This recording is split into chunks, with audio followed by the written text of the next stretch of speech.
Guided selling from RingDNA makes your entire sales team more effective by revealing exactly what reps should do and when to do it. Guided selling works by transforming sales data into a curated list of prioritized sales actions.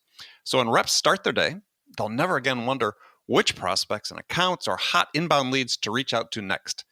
Guided selling even shifts reps' priority in response to real-time buying signals. Finally, even new reps can sell like seasoned ones. Let RingDNA be your guide to success. Learn more at ringdna.com/guided selling. That's ringdna.com/guided selling.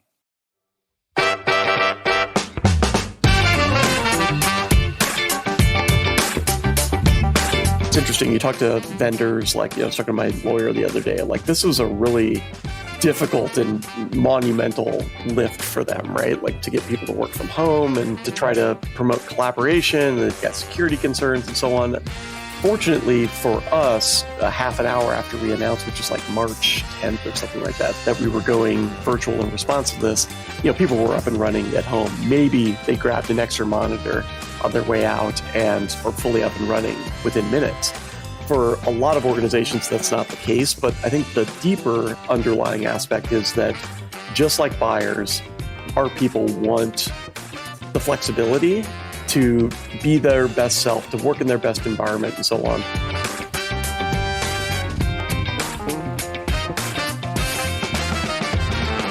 Hi, friends. Welcome to the Sales Enablement Podcast. I'm your host, Andy Paul. Now, that was Justin Gray. Justin's the CEO of LeadMD. And in this episode, our conversation is focused on what Justin calls HyperValue Sales. Now, I love talking about value and sales, and in this episode, Justin and I talk about how to move value to the front end of your sales conversations. Justin says that sellers need to ask and understand, what is it that only you can provide to the buyer, and bring that to the forefront of your conversations. Justin and I will dig into how you can make that happen, and he shares strategies that you can use to bring hyper value to your buyers earlier in their buying journey. That all translates into credibility and influence that will help you win the deal. So all this and much, much more. But before we get to Justin, I want to remind you to subscribe to this podcast wherever you listen to it. And if you subscribe, we'd certainly appreciate it if you could also give us your feedback about how we're doing in the form of a review. Thank you. All right, let's jump into it. Justin, welcome back to the show. Hey, thanks for having me. It's been a while since we spoke. It has. So you're weathering, so to speak, the storm in Arizona. Yeah, we are. I guess a lot's changed since we spoke last. Yeah. So family's healthy and safe? Yeah, that I can't complain about. So we've got, probably when we talked last, I probably had one. Now I've got two. So we've got a 7-month-old daughter and then a 3-year-old son who is like, I don't know, 23, I think. Yeah, well, yeah. It's funny. It doesn't matter what generation, when you have kids. Yeah, everybody says the same thing. Yep. When they're young. They seem like an adult. We remember friends who their daughter didn't speak for a while. She was almost like 2.5 or something before she really started talking. But then it came out in like complete, fully formed sentences, right, like speaking to an adult. Yeah, no, his vocabulary is insane. Yeah. Well, that's good. So you said you can't complain about that. What can you complain about? Oh, honestly, not much. I think this it's going to sound bad to say, but this has been a really exciting time, I think, from a marketing standpoint, simply because the pandemic. Yeah, the pandemic. Simply because it's we want to get that quote so we can put that on social media. Put that on the masthead. Right. People have really started. I think a lot of people hit the reset button and really embraced a lot of the things that we know we should have been doing forever, and you could kind of skate by not doing those. And this has really forced everyone to put the customer at the center of everything that they do and really focus on, are we providing something that's mission critical? And do we know what that mission criticality even is to that client? So in that way, it's been very positive. Well, before we jump into that, so tell people a little bit about LeadMD if they're not familiar with you. Yeah, for sure. So LeadMD is a full-service performance marketing consultancy, and really what that means. Performance marketing, yeah. What does that mean? So that means that we focus on exactly what I was kind of hinting at there, which is what is the true objective of the organization and how is marketing providing outcomes that influence that objective. All too often, marketing is clicks and attention and quote unquote engagement and so on. But when you look at the stats that are out there, they're pretty abysmal. Forrester has like a 2018 stat that states that 1% of all marketing driven quote unquote leads actually convert into revenue. And 1%. So 1%. Do you think that's changed since then? I don't think it's changed substantially. I think, like, as I said, like a lot of leading or the foundational items that people needed to embrace are finally getting embraced. The whole ABM movement, it was a lot of like flash and bang in the pan, but not a lot of true organizational behavior change. And I think you're starting to see some of that actually take root now. But on the whole, marketing is the first that gets cut, and it's the first that gets cut for a reason, because people can't draw, or we haven't done a good job of communicating what marketing's true value is, and then providing the optic into how is marketing influencing the business? Like, why should we spend our dollar there, and why should that really be the first place that we spend our dollar? So I think that's starting to change. How do you help companies turn marketing into a performance organization? Yeah, I think the first question is always why, right? Like, why do we want to do this? Why have you done that? We historically started from RevOps, which is really, a discipline that was created by the movement of marketing into a software-driven discipline, right? Like the marketing automation boom and giving marketing its own platform and really transitioning marketers from vendor managers to a discipline that had to create things internally, launch initiatives internally, and then measure the results of those initiatives. So coming from RevOps, you have this notion of we're going to buy X, Y, and Z, and it's going to yield all these great results, which of course doesn't happen. And so but X, Y, and Z meaning like your tech stack, marketing automation. Yeah, exactly. The marketing and sales technology. That purchase alone really does nothing, but often amplifies gaps that organizations have. So there's a lot of, someone's got their finger on the button, and now we can send a million emails or, a million messages out to folks, and which they there's do. a lot of danger in that. Yeah, for sure. So it really asking the why of what are we trying to achieve? Why do you need to purchase this? Do you really understand at its core who your buyer is, the value that you're providing to them, the messages and information and education that they need to empower their organization, and just really getting those fundamental dependencies in place so that you can quote unquote scale a marketing engine, which I think is where most people start, but we walk them back to the beginning and help them make critical decisions along the way there. So if you were to look at sort of the landscape and say, okay, we got this report in 2018, which, yeah, I mean, if only 1% of marketing generated leads are contributing to revenue, that's obviously problematic. Mm-hmm. Let's sort of, as you do, sort of walk it back.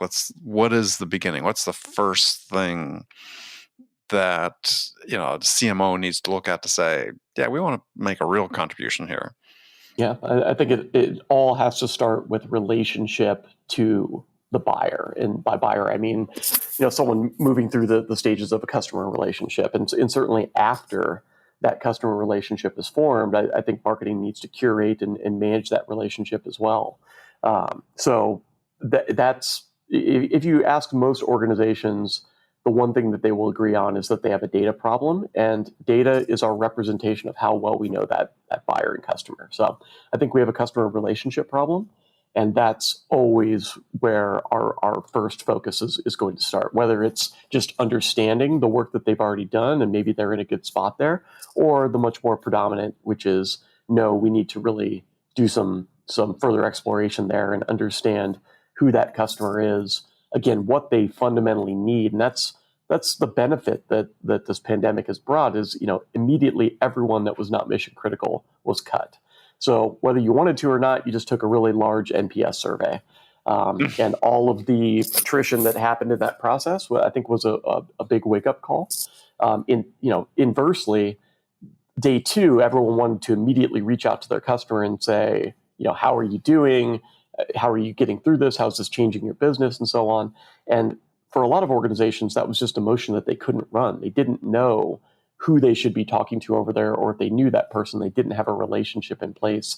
And so that's a problem, and immediately the first fire that we want to put out. Well, when you talk about they didn't know who to talk to, marketing didn't know who to talk to, is you're talking about them providing messaging to sales to communicate to the buyer, or marketing talking directly to the buyer as well? Yeah, I mean, where relevant, marketing has to be talking directly to the buyer as well. Most organizations, certainly that we deal with, have some sort of a tie-in or benefit to the marketing department. So, let's take a software provider for example. Like oftentimes that software it has legs in marketing. The marketers within that org are using them. Maybe it's a CMO. That CMO and the CMO of the organization that provided the solution should have some level of a relationship. They should know the other key, buying or members of the buying committee within that org, and should be aligning and orchestrating the same folks within their organization to make those connections. So does your executive team, have a good relationship with theirs? Are you helping them at the practitioner level? How are you supporting their usage? That was the other thing. Like, if number one, is the solution mission critical? Number two, how do we get more value out of the solutions that we already have? Those are the two questions across the board that we see organizations asking. So, do we have a line of sight into how they perceive our value? Do we understand what they are relying on us for? Do we understand the true reason why they even purchased our product, solution, whatever it is, in the beginning? Oftentimes and those not. are all, most often not. And that goes into measuring usage versus measuring impact. Most organizations measure usage: how many logins, how many activities, how many, whatever that, if it's an email solution, how many emails did they send last month? Not indicative of the impact that your solution is making over there. And so that's, a really loud wake-up call. Well, and that's also, not understanding that is a failure on the part of sales as well. I mean, it's correct. Chances are they probably didn't win the business if they didn't know what that was. I mean, usually it customers depends. have. Honestly, I find that oftentimes initiatives get filtered down into features and benefits at a buying level, at least at the exploration. The time of exploration. Can you do X, Y, and Z? And so, I agree. But I think the challenge for sellers is they have to. Yes. They have to say they have to find out what is the one thing, because there's always one thing. Yep. There's always one thing that's driving that decision. You need to find out what it is, because that's, to your point, precisely, that's 6 months down the line. It's not about usage. It's what is the value they're getting from that one thing. Correct. And then stewarding that. So even if sales does a great job at that, how do we capture that in a way that immediately informs the onboarding process, the customer success process, the customer service process? How do we steward that as our North Star throughout that customer journey? But I think you also raised another interesting point to get back to is that, and I see this, and I guess I hadn't been thinking enough about it here in the last 6 months to a year, is I don't see enough of the executive teams making those relationships with their counterparts. Right. Agreed. And that's such a powerful, again, like when you look at the fundamentals of ABM and kind of that whole movement, that was a really key element to ABM, right? The whole orchestration and threading within customer organizations or any organization, partner, vendor, whatever. That was such a great element there, and it kind of got pushed aside, to your point, and we need to embrace that as fundamental. For exactly the reasons you talk about. I mean, first of all, it's really important with retention, I believe. Absolutely. Is that if you don't have those relationships and it just gets down to usage, as you talked about, you're going to be in a bit of a hurt right there. And they change all the time as well, right? Like you look at the average tenures out there, and people are taking new positions all the time. Now we've got this element of folks that have been furloughed and let go.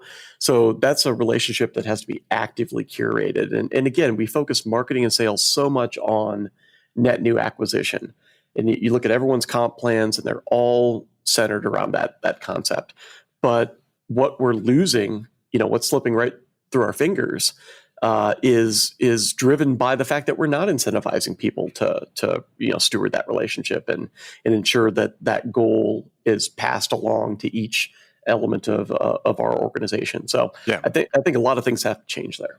Right. So one of the topics you've been talking about, sort of follow on to what we've going through here recently, is and I think you make the point it should have existed prior to the pandemic, but now more focus on it, is what you're calling HyperValue Sales. So what do you mean by that?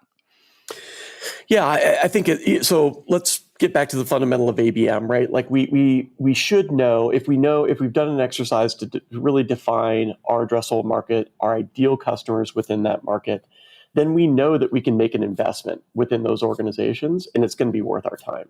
Again, probably the most valuable thing for me that ABM and the concept brings. Mm-hmm. So if we know that those are valuable organizations, they're the types of orgs that our solution fits really well with, we provide just mission critical solutions for, then why do we put so many filters and gates in front of engaging with those organizations? Like, you have to, buy in this certain way, you have to pay us money, and that's fundamentals of capitalism and commerce. I get it. But if you know that is a great customer for you, then why not make the investment earlier within that cycle?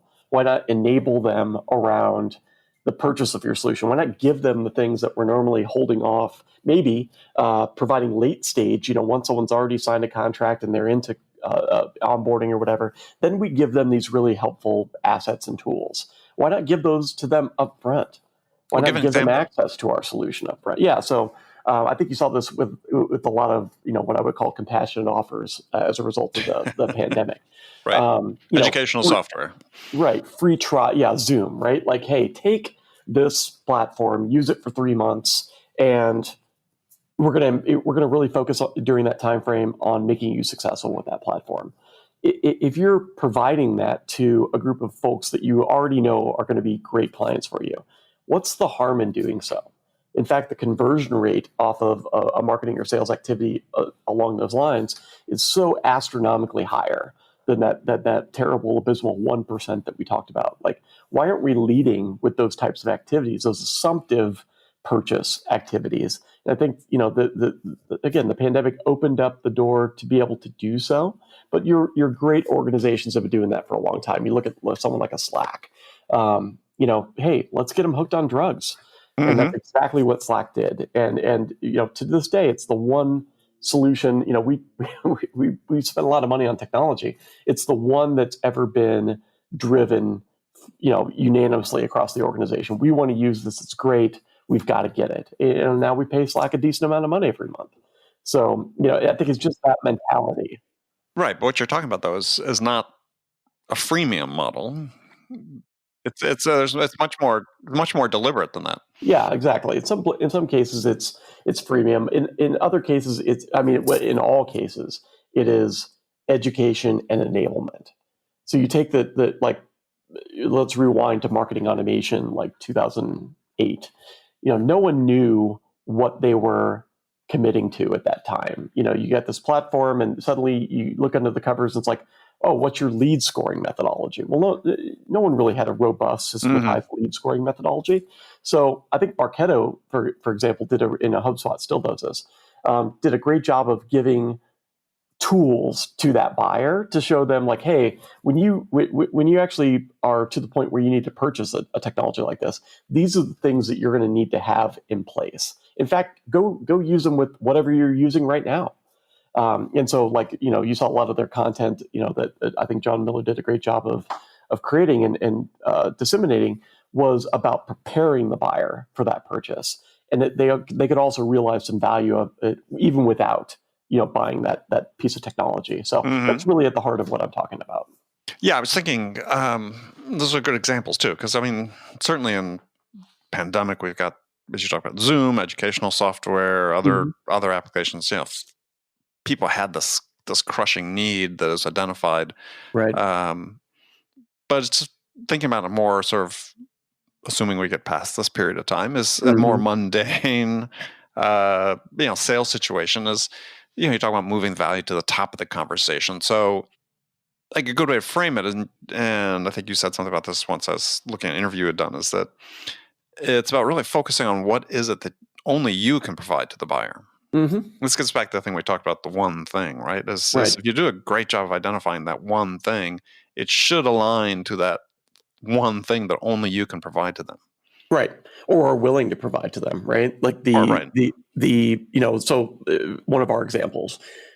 So I mentioned as we were chatting before the show that a lot of our clients took their go-to-market strategy back to phase one and really started kind of rebuilding. Okay, now during this period of time, who is our buyer now? How has that buying process changed? What do they really need at this point in order to feel comfortable moving forward? And then the output for a lot of those folks were quote unquote playbooks. How do we immediately enable a sales team that is now fully digital? They're fully inside. With a motion that they've never conducted before. And so we immediately started hopping in and just doing free go-to-market workshops. Normally on a one-to-one basis, like, hey, account A, we know that you're struggling with this. Hey, we just want to help you retool and restructure that go-to-market motion as it pertains to marketing and sales. No strings attached. Like, let's get in there and give them exposure to what is our greatest asset, which is the minds of our consultants that we would normally put behind this long sales process. Maybe they get, involved and provide some value in that process, but it's still all about getting the engagement. So why don't we just move that to the front of the process and just start consulting with them from day one? And that, it does two things. Number one, it provides immediate value to them and builds the brand that we want to be known for regardless. And number two, it increases that conversion rate exponentially because now they see like, wow, I want more of this person's time. How do I get that? Yeah. And then you couple that with things like, okay, we know we're everyone's got budgetitis right now, and like we're struggling with everything being reduced. Like, what is the best way that we can help you both now and into the future? And I think that mindset is really at the core of HyperValue marketing and sales. Yeah, and I would add something parallel to that or aligned with it is that, and to your point about how we sort of lost track of this is what I call speed to value, right? Mm-hmm. And it's like, okay, we're speed to outcome, let's Right. call it.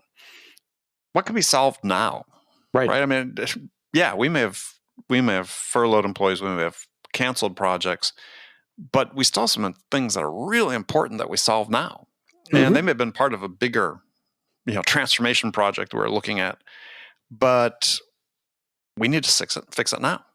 Right. And so I think for sellers, the real challenge, and marketers as well in ABM sense, is let's identify these smaller things, perhaps more compact, more discrete projects where the customer needs to fix it now, they need to implement it now, and they can recognize their ROI more quickly and get that, again, speed to outcome. Yep. Which just locks you in. We use that term low-hanging fruit all the time, right? But like, it's less obvious in this environment, right? Yeah, this is critical stuff that, again, like a lot of those blockers got kind of shifted away because people were focused on how do I stay in business? How do I, make happen what I need to keep our doors open or to keep investment dollars flowing? Like, these are really critical questions. And I think the value or the benefit was we were able to strip away a lot of the bureaucracy around that and just run, and do so in a really agile manner. And that's where organizational alignment comes into play. And the orgs that had that in place, that could quickly say, we're going to change. How do we do that organization wide with our executives aligned and their teams, able to execute on that direction very, very swiftly. That was such an exciting time in the midst of something that was really terrible.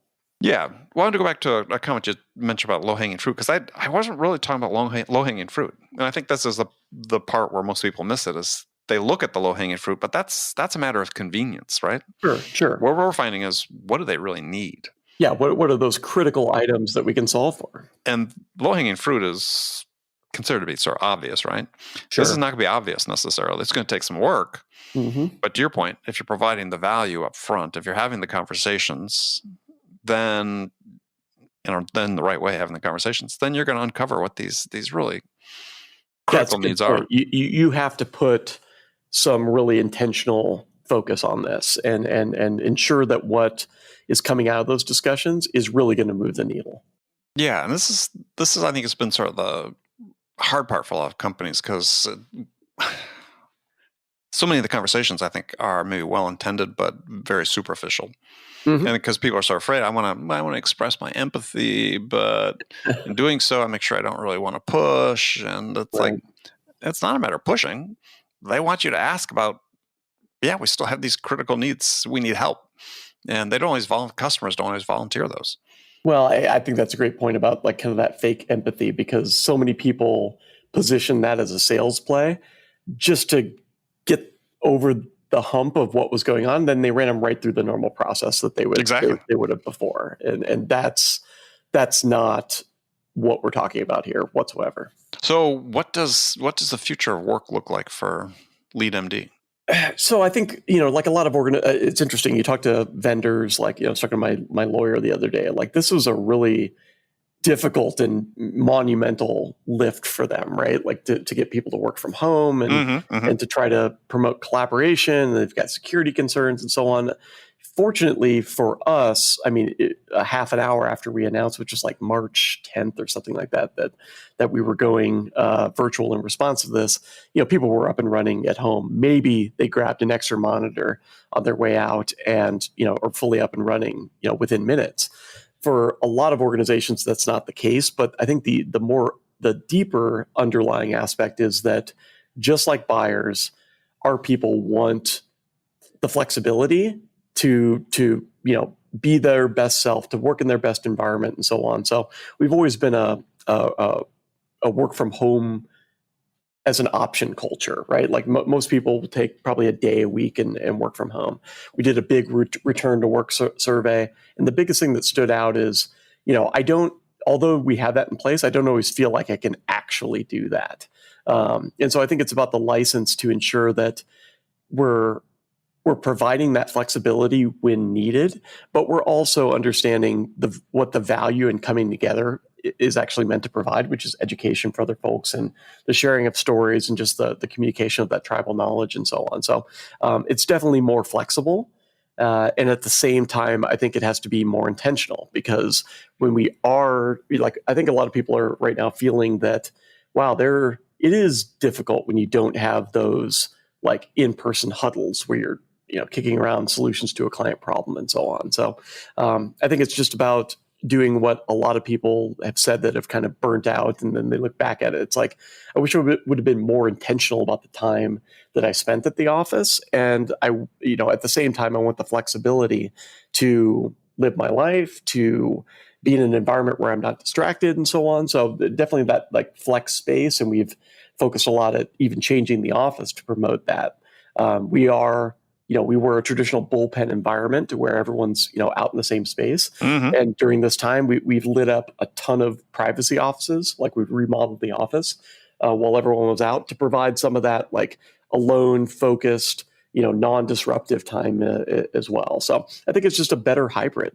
And so are people coming back to the office yet, or are you still working remotely? No. So, well, we are starting this next week. We've got like 5 folks that have situations at home to where they've got kids that are there and they just are really having a hard time focusing. So we're opening the office back up to a very select number of people, and ensuring that they're not only 6 feet apart, they're, 25 feet apart.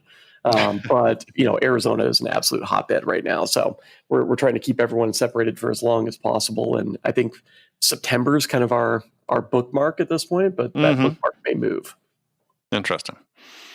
Yeah, I mean, it's a tough thing for so many companies. It's changing day by day. And yeah, I mean, at this point, you and I are talking 2nd of July, excuse me. Yeah. I've lost track of time like everybody else. New quarter.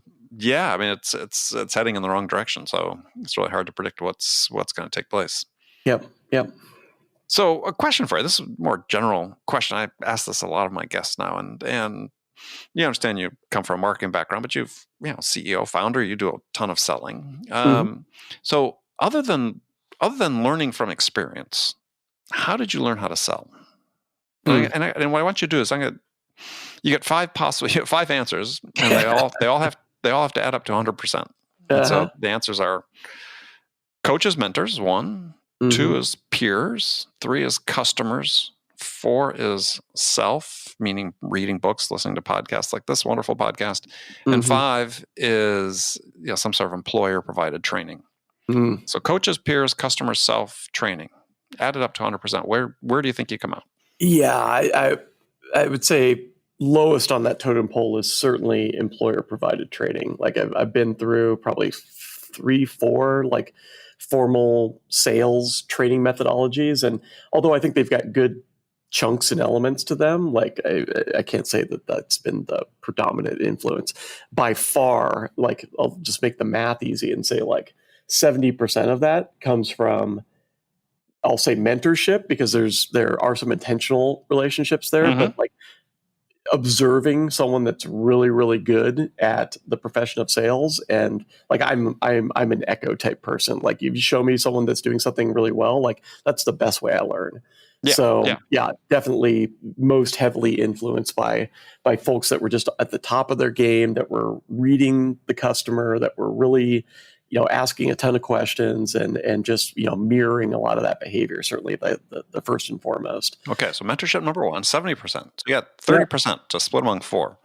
Yeah, and then experience, right? Like that was one of the options out there? No. Setting aside, everybody learns from experience. So this is the specific things. So peers, customers, self, or training. Yeah, so I would say customers is definitely next on that line, but customers aren't always as forthright with feedback at the end of one of those engagements. I wish they were more forthright, honestly. It is a question that I ask and that we ask as an organization, just in terms of like, all right, can we dive in here? Right. And I think there's, for whatever reason, there's always a trust element. And if they're not willing to share really, deep insights in that, that's on us. We haven't built the It's a red flag. It's a red flag, by the way. Yeah. So customer feedback is critical, whether it's just saying yes and doing some retros and introspection on what went well there. I think that's probably 10%, tack on to my monster 70% item there. Peers, definitely a good, factor in that. Like I love watching even non-sellers, and, our consultants do a great job of this when they're talking to clients, and we record most, if not all, of our calls here. We all get questions like, what do you do with those? Like, we really do pass those around internally, whether it's, you need to listen to this to be on the next call, or whether it's just like, hey, I think this is a great example of objection handling, or whatever happened in there. A lot of times non-sellers are just an excellent point of reference there, because, we get into such a habit of quote unquote selling.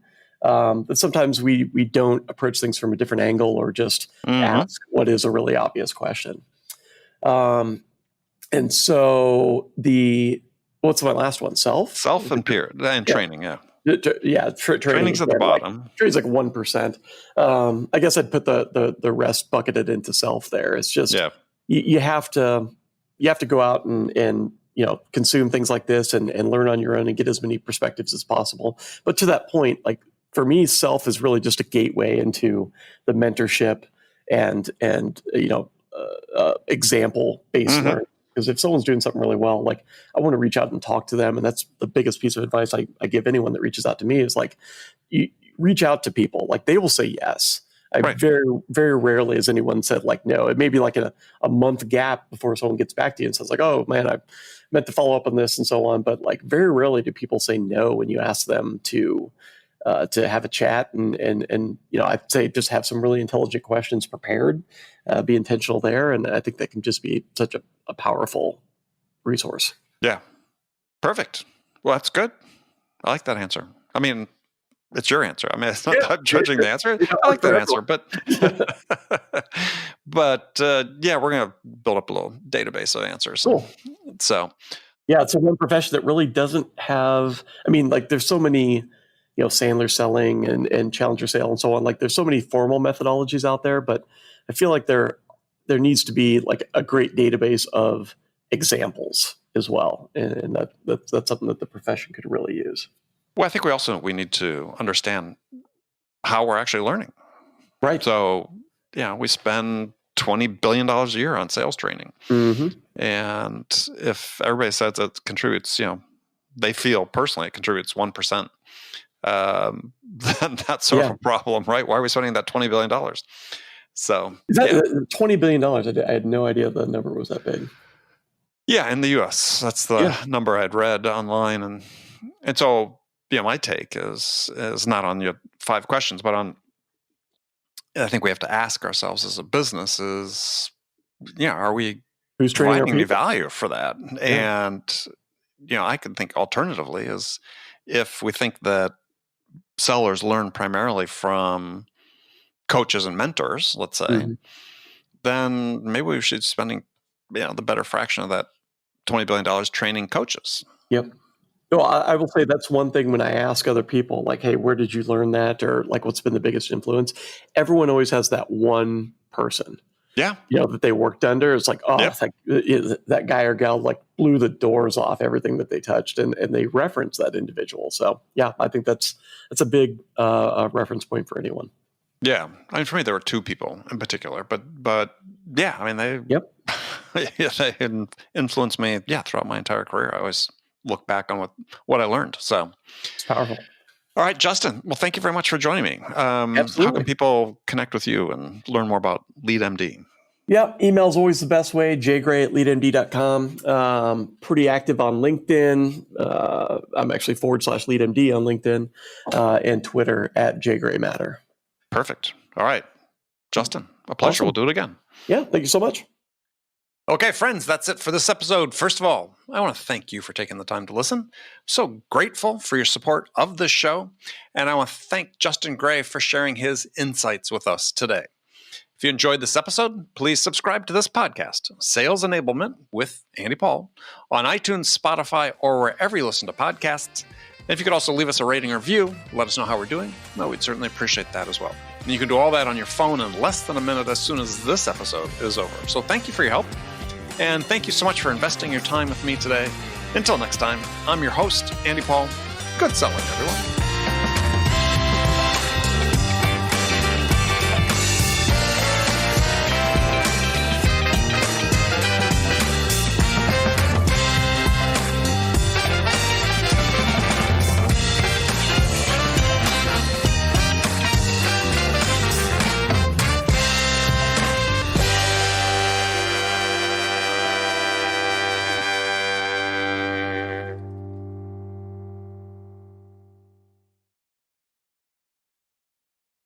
RingDNA is the leading sales enablement platform that uses AI to help scale business growth.